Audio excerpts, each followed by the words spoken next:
ele não paga mensalidade, por exemplo, ou não está matriculado na faculdade, por exemplo. Quer dizer, esses aspectos, né, são aspectos do nosso cotidiano que fazem com que os direitos humanos sejam uma prática na nossa realidade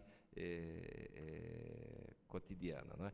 O nome do autor chama-se Hélio Galhardo, né? Eu não sei se vocês conhecem. Ele desenvolve toda uma teorização dos direitos humanos a partir, né, dessa ideia de que direitos humanos só existem se for em tempo completo. Evidentemente, não é que ele faz uma crítica muito grande à teoria ou às teorias generacionais, né, para usar assim um galicismo, né, um espanholismo, dos direitos humanos, vistos, né, como direitos de primeira, segunda, terceira, quarta, quinta, sexta, sétima, oitava geração. Quer dizer, nós somos educados numa racionalidade moderna, ocidental, verticalizada, certo? Que faz com que os direitos de primeira geração, ou seja, os direitos individuais, estejam sempre no topo, né, dessa linha vertical, né? Então, quais são os direitos importantes? Os direitos individuais, civis e políticos. Ora, o Samir Amin dizia que o cidadão, ou o ser humano, sem o café da manhã, é por isso que ele dizia que os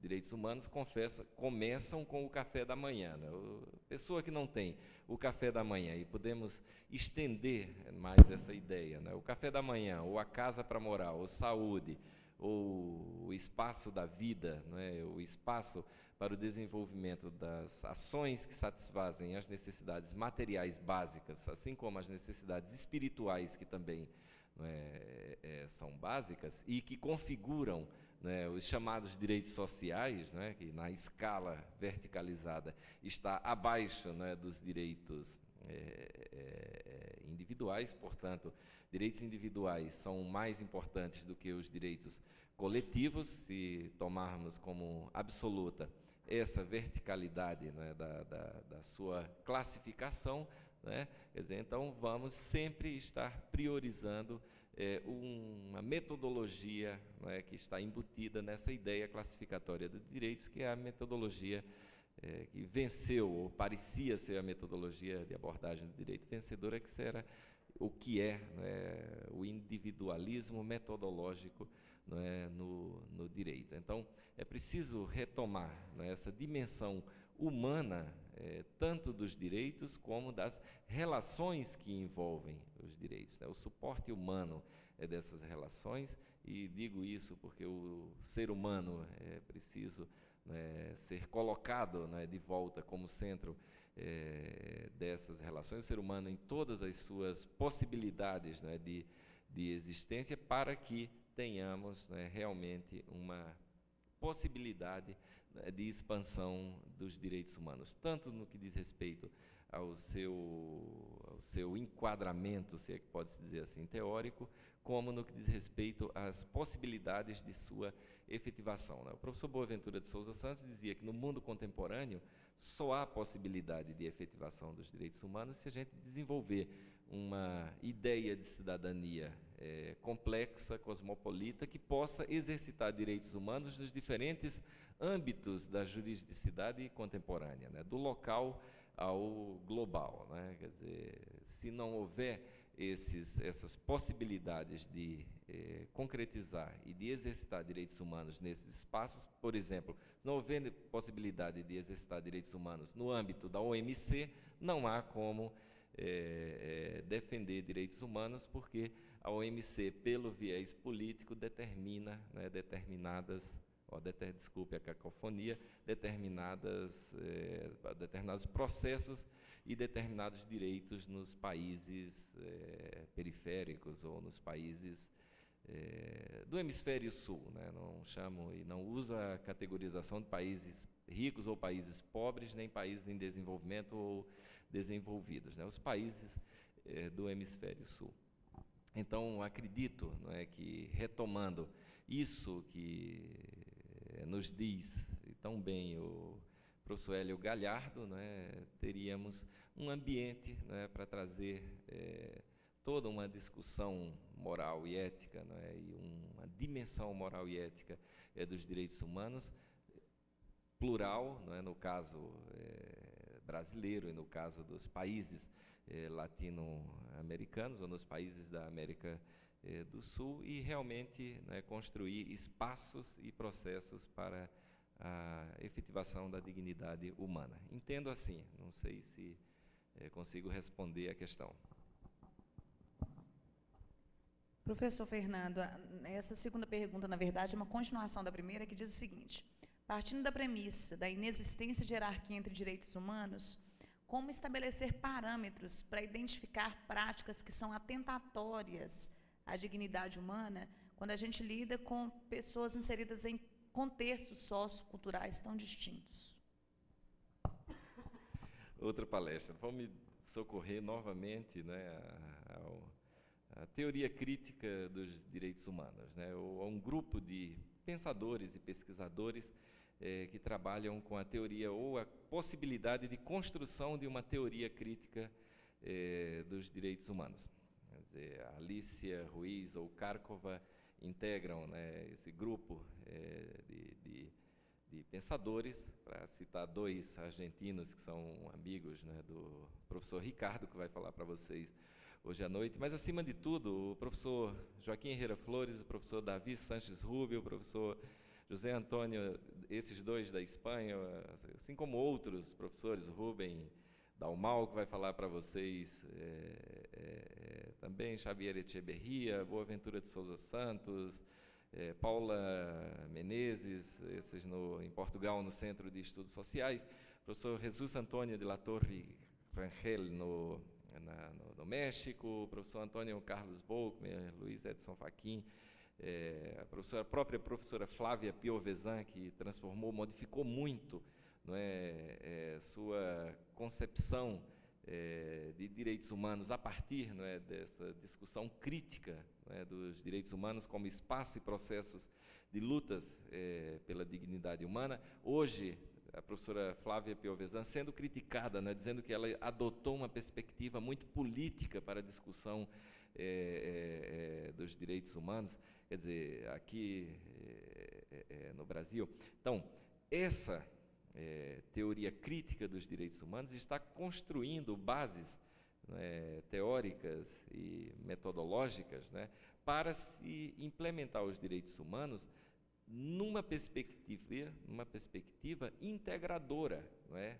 E essa perspectiva integradora, ela vem se contrapor à perspectiva geracional dos direitos humanos. Quer dizer, não há direitos de primeira geração se os direitos de segunda geração não forem concretizados. Quer dizer, enquanto nós tivermos num sistema jurídico, ou enquanto tivermos um sistema jurídico, eu brincava aqui com a professora quando você estava citando, né, as teorias lá, norma programática, e, sabe, são os habeas corpus preventivos, certo, para liberar o Estado, ou o político, ou o governante de plantão, de efetivação dos direitos coletivos, né, dos direitos sociais. Sempre há uma teoria que visa justificar essa não efetivação de direitos sociais que são absolutamente, não é, imprescindíveis para a satisfação de necessidades básicas,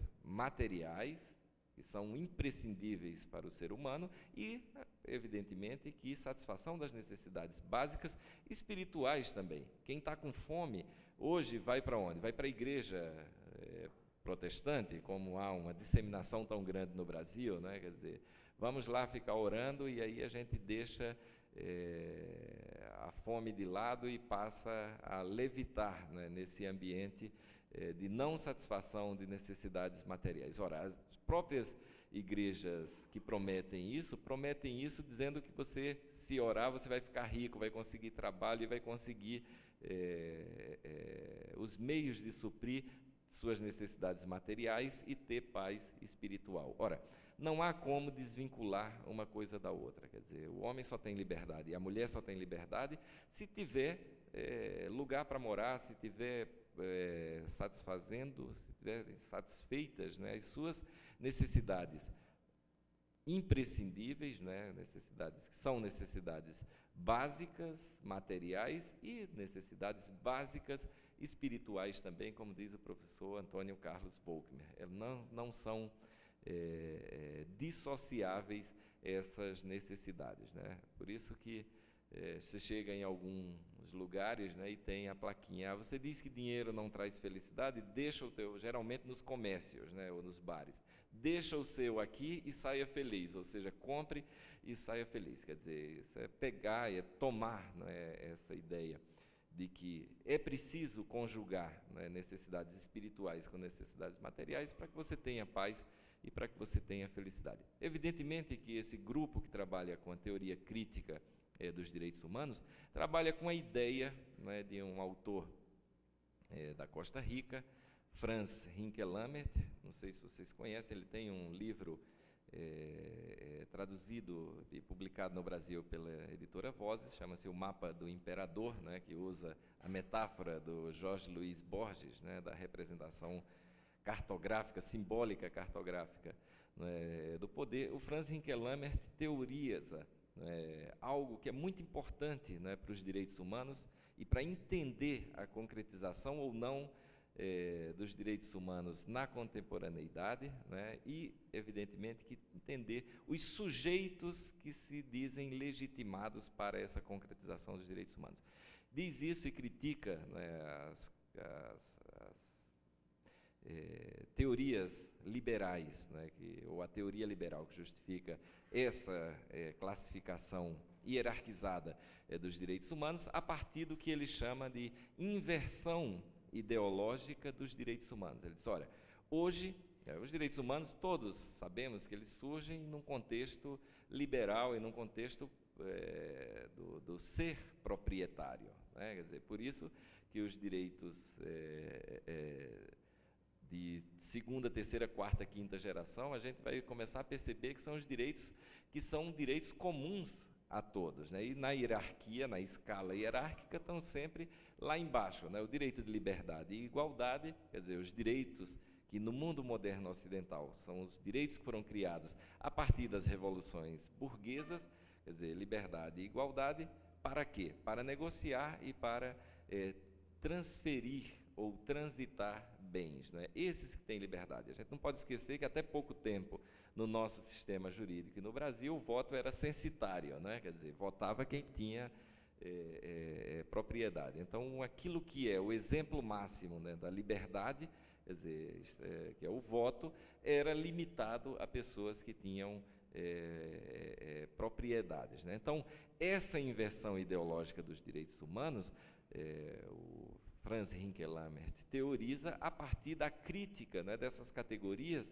dos que se dizem legitimados para criar e defender, né, os direitos humanos. Ou seja, se pode matar hoje no processo de defesa dos direitos humanos, como faz ou como fazem os Estados Unidos, né, em nome da implementação de um regime democrático de matriz europeu, moderno, ocidental, né, nos países árabes, por exemplo, como o Afeganistão e no Iraque, né? Quer dizer, você mata em nome da defesa dos direitos humanos. E isso, evidentemente, aconteceu com os povos indígenas no Brasil, em nome dos direitos humanos, né, das coroas espanhola e portuguesa. Você poderia matar os índios, né, em nome dos direitos humanos dos construtores da estrada de ferro São Paulo-Rio Grande, né, no sul do Brasil.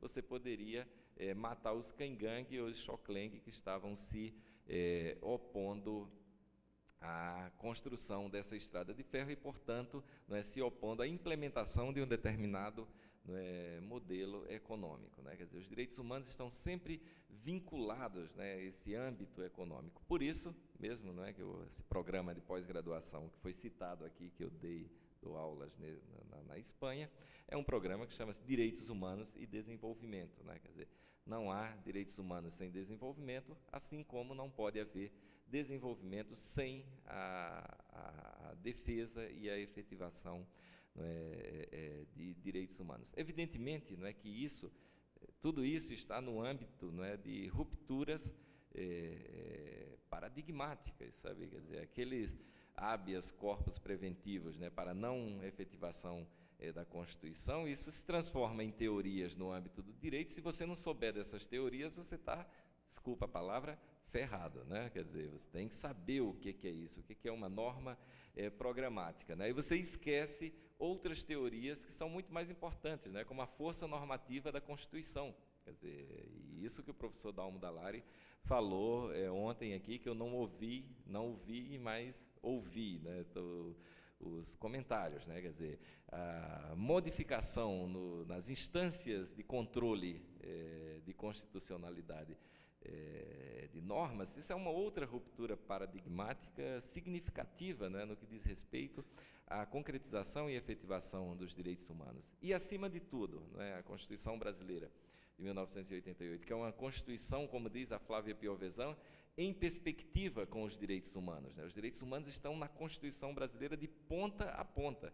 Quando a gente pensava que não tinha direitos humanos, lugar mais na Constituição, estava lá o artigo 68 do Ato das Disposições Constitucionais Transitórias, dizendo que, e reconhecendo os direitos dos quilombolas aos seus territórios. Quer dizer, isso não é direito humano? É direito humano. Está lá no Ato das Disposições Constitucionais Transitórias na Constituição Brasileira. Quer dizer, direitos humanos, de direitos fundamentais, né, como classicamente se chama, se espraia na Constituição inteira, e como diz o Gustav Zagrebelski, né, el derecho dúctil, né, direitos humanos está na Constituição no momento em que ele cria direitos que não existiam naquele ordenamento jurídico, principalmente direitos de grupos, né. E evidentemente que, no que diz respeito aos direitos humanos no Brasil, é preciso ter, e nas realidades multiculturais dos países latino-americanos, é preciso ter